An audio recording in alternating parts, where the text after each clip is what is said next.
go to a Chinese store, of course, they will look at you and they will say, no big size.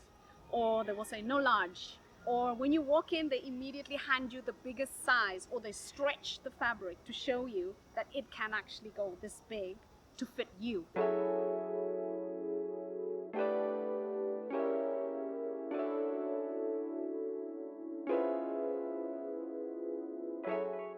Hi, my name is Charlene and I'm from South Africa. I'm a wellness advocate and I live in Guangzhou, China, and you're watching the Blackpats. I've always been interested in health and wellness, but I think when I moved to China, I was generally unhealthy. Physically, emotionally, spiritually, mentally, everything was just... So what I did is I started working on myself. I started changing my lifestyle, my eating habits. I also changed my environment. And of course, I changed my mindset. You can't do anything without a healthier mindset. And that is when I decided that I actually want to take Zumba fitness up as a job, not only as a hobby or as a fitness program for myself personally, but I actually want to help other people at the same time too.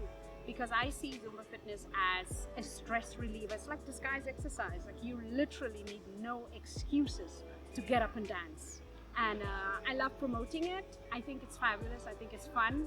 And that's why I'm doing it. China is the land of opportunities for absolutely everyone who wants to come here, who wants to create a life here, who wants to try something. I think there are basically no limitations. You are your only limitation when you are in China. And language is not even a big barrier.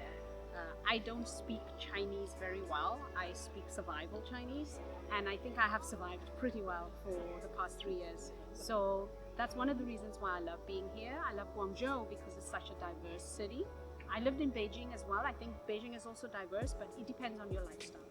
It obviously depends on the type of lifestyle you want to live and the one you want to create.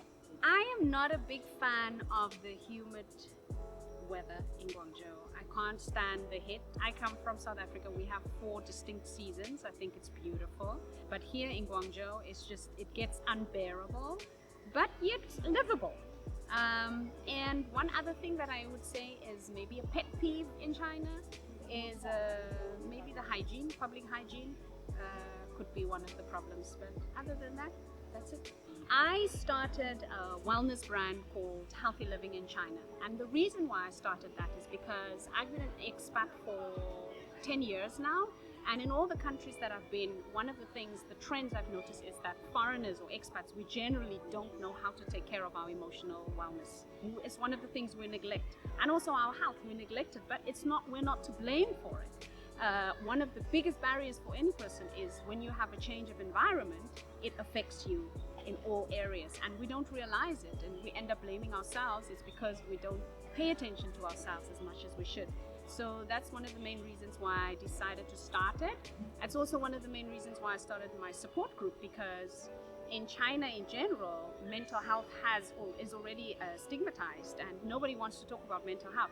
And it's not really about mental health. It's just about reach out and help someone and discover that what the one person is actually experiencing is also what you're experiencing. So there's no shame in the game.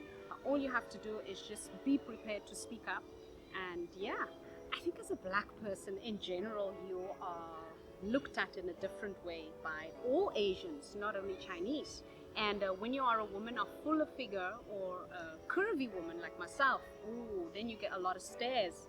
And those stares could be very uncomfortable, and it can actually make you not feel comfortable with yourself in your own skin. So I think that in general in Asia, because I've been in Asia for so long, is something that could really affect someone. So if by any chance you do come here, you just have to be firm, be proud of yourself actually, and not worry too much, because the stares will never go away. The questions about why you look the way you do will never go away. They will always ask you because you are different to them.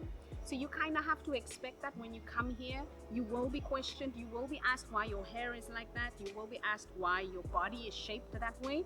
And you just have to give them whatever answer you feel comfortable with. I think for women, it's also challenging in terms of buying clothes or essentials.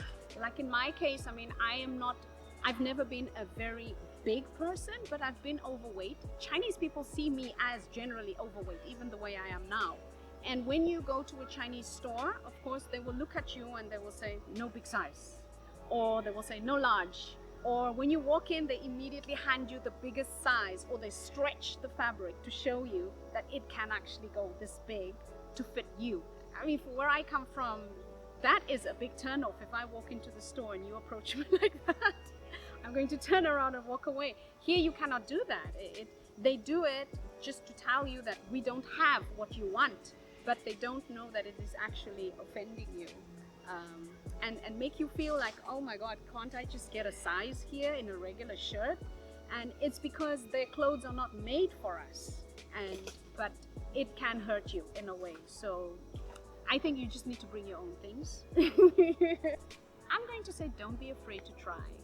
Don't be afraid to step out of your comfort zone, wherever it is, whatever it is, wherever you are. Just try. Because when you come here, you have less judgment from people who know you, who are familiar with your background, and who are familiar with you as a person. When you come here, you just come with your own intention, with your own goals. Try it. If it doesn't work, nothing else will happen. You just have to try. Come, take a test, do it, and enjoy the life. My Instagram is charb7, and my Facebook page is called Healthy Living in China. I'm also available on Facebook. I am available on Facebook. It's called Charlie Brady, so you can find me there.